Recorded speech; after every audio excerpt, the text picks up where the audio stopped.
Hindi lahat ng pag-alis ay pagkalimot. Hindi lahat ng pag-alis ay pang-iiwan.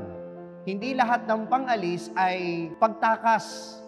May mga umaalis dahil mayroon silang pangako na nais panindigan.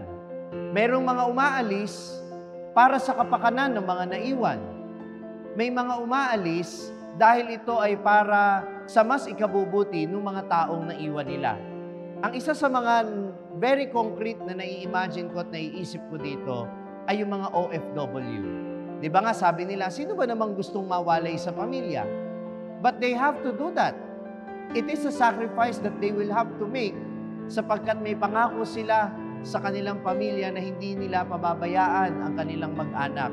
Kaya, kapalit ng pagpo-provide ng mga pangangailangan ng pamilya para sa kapakanan ng pamilya, lalayo sila, aalis sila.